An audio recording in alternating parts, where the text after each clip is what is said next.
পারে, জুড়ে বলি সুবহানাল্লাহ। মুআজ্জাজ সামাঈনে কেরাম, নবী হলেন হিদায়াতের আয়না, নবী হিদায়াতের আয়না। আল্লাহ বলেন যে আমার নবীকে দেখলো সে আমি আল্লাহকে দেখলো, জুড়ে বলে সুবহানাল্লাহ। মুআজ্জাজ সামাঈনে কেরাম, আল্লাহর নবীকে নিজের জানের চাইতে বেশি মহব্বত করতে হবে, নিজের প্রাণের চাইতে বেশি মহব্বত করতে হবে।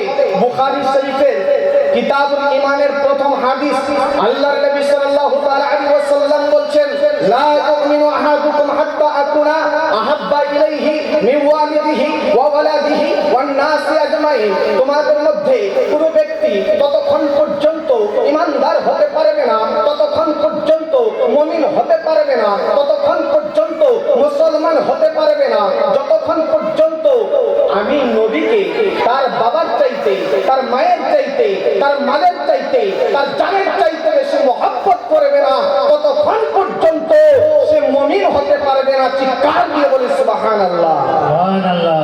মুআজ্জাজ সামাঈনে কেরাম, আল্লাহর নবী সাল্লাল্লাহু তাআলা আলাইহি ওয়াসাল্লামকে কেন ভালোবাসবেন না, কেন মহব্বত করবেন না? আল্লাহর নবী যখন এই দুনিয়াতে এসেছিলেন তখন তিনি কান্না করেছিলেন, ইয়া উম্মতি ইয়া উম্মতি রব্বি হাবলি উম্মতি, জুড়ে বলে সুবহানাল্লাহ। এই গুনাহগার উম্মতের জন্য আল্লাহর নবী সাল্লাল্লাহু তাআলা আলাইহি ওয়াসাল্লাম উহুদের ময়দানে দুইটা দন্দন তড়িয়ে দিয়েছিলেন। আল্লাহর নবী সাল্লাল্লাহু তাআলা আলাইহি ওয়াসাল্লাম তাইফের ময়দানে রক্তাক্ত হয়েছিলেন। আল্লাহর নবী সাল্লাল্লাহু তাআলা আলাইহি ওয়াসাল্লাম সারাটি জীবন এই গুনাহগার উম্মতদের জন্য শুধু কান্না করেছেন, রব্বি হাবলি উম্মতি রব্বি হাবলি উম্মতি। আল্লাহ তুমি আমার উম্মতদেরকে মাফ করে দাও, আল্লাহ তুমি আমার উম্মতদেরকে মাফ করে দাও। এবং কি সাহাবী রাসূলরা আল্লাহর নবীকে বলছেন, ইয়া রাসূলুল্লাহ ইয়া হাবিবাল্লাহ, কিয়ামতের দিনে হাসরের দিনে নফসি নফসির আলম হবে, কেউ কারো হবে না। ওই সময় কঠিন দিনে আপনাকে আমরা কোথায় খুঁজব, আপনাকে কোথায় গেলে আমরা পাবো?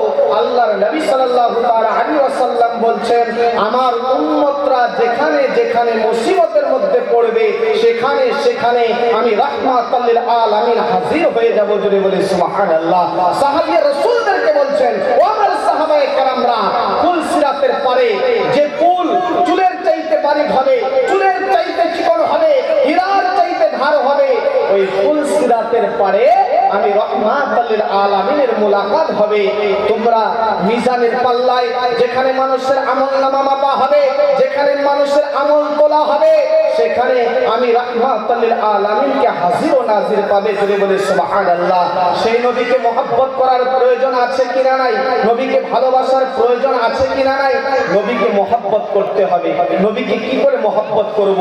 আমরা কেউ নবীকে দেখি নাই, আমরা কেউ নবীর আমরা ছায়া দেখি নাই, নবীর ছায়া হয় না, ছায়া দেখবো কি করে? রাহমাতুল লিল আলামিন তিনি এমন নবী যে নবীর কোনো ছায়া আল্লাহ বানায় নাই। আল্লাহর নবী এত তিনাকে আল্লাহ মর্যাদা দিয়েছেন, আল্লাহ তাআলা তিনাকে এত পাওয়ার দিয়েছেন। আল্লাহ বলেন, লা ইলাহা ইল্লাল্লাহ মুহাম্মাদুর রাসূলুল্লাহ, জুড়ে বলে সুবহানাল্লাহ।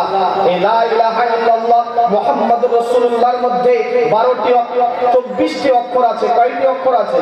24টি অক্ষর আছে। আল্লাহ বলেন, হাবিব গো, নবী গো, আমি আপনাকে এত মহব্বত করি, আমি আপনাকে এত ভালোবাসি। আমার নামের মধ্যে এই কলেমা তাইয়্যিব, পেহলা কলেমার মধ্যে, প্রথম কলেমার মধ্যে এই যে একটা বাক্য, এই বাক্যের মধ্যে আমার নামের মধ্যে 12টি অক্ষর রেখেছি। হাবিব, আপনার নামের মধ্যেও 12টি অক্ষর রেখেছি, জুড়ে বলে সুবহানাল্লাহ। ইয়া হাবিব, ইয়া রাসূল, শুনেন, আপনার নামের মধ্যে কোনো নুকতা নাই, কোনো দাগ নাই, তেমন আমার নামের মধ্যে দাগ নাই। আমার নামের মধ্যে যেমন দাগ নাই, আপনার নামের মধ্যে তেমন দাগ নাই। আল্লাহর নবী সাল্লাল্লাহু তাআলা আলাইহি ওয়াসাল্লামকে আল্লাহ এতটা ভালোবেসেছেন, এতটা মহব্বত করেছেন।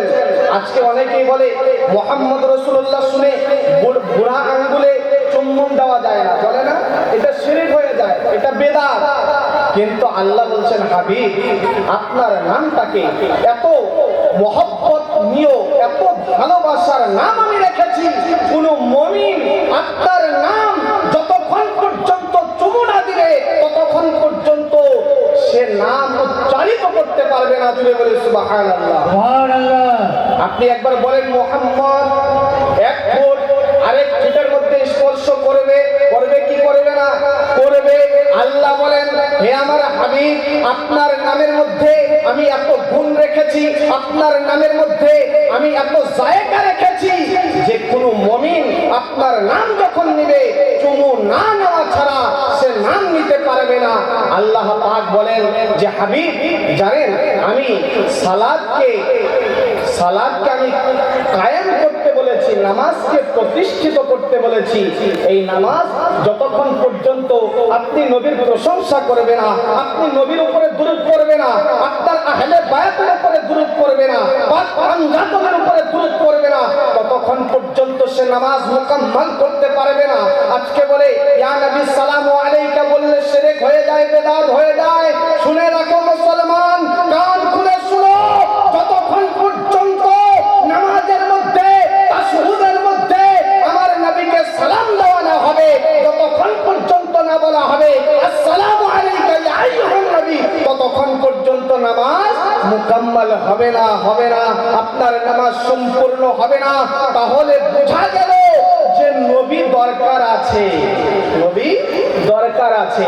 নামাজ পড়তে গেলে নবীর প্রয়োজন আছে, নামাজ পড়তে গেলে আহলে বায়াতের প্রয়োজন আছে।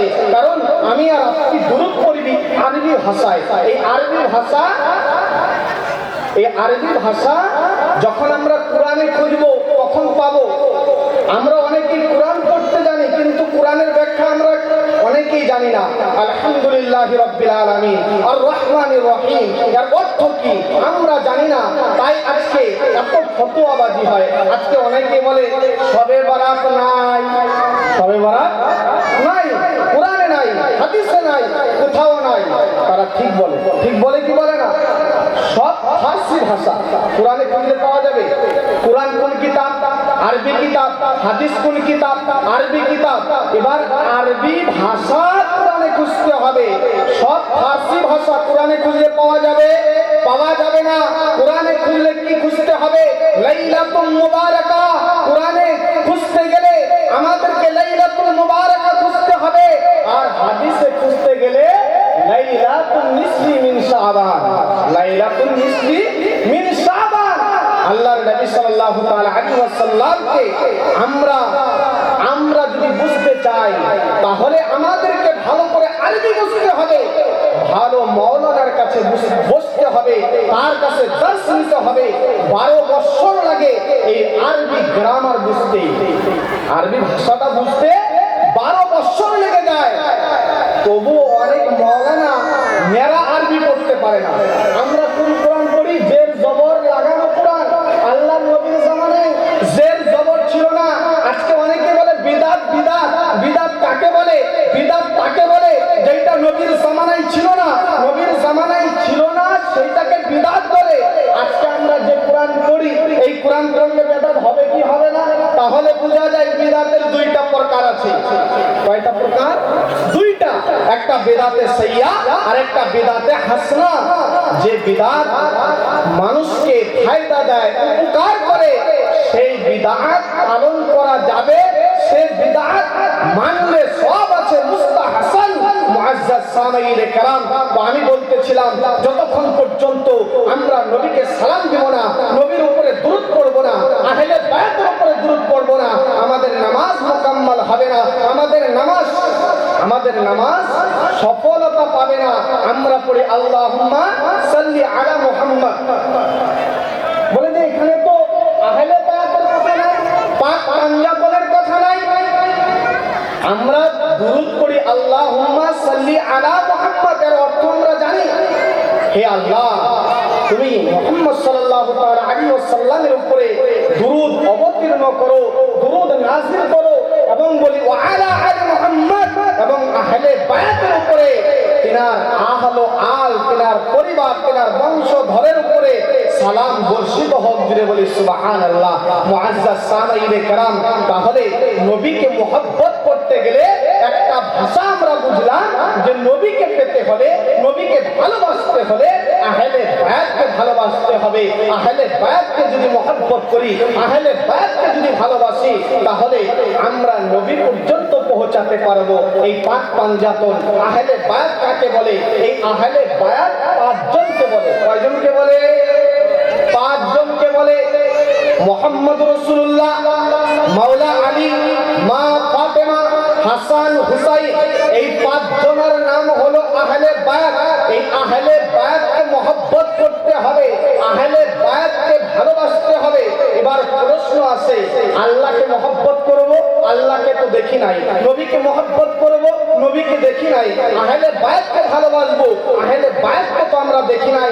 তাহলে ভালোবাসতে হবে কাকে? ভালোবাসতে হবে, ভালোবাসতে হবে কাকে? মহব্বত করতে হবে, কাকে প্যার করতে হবে?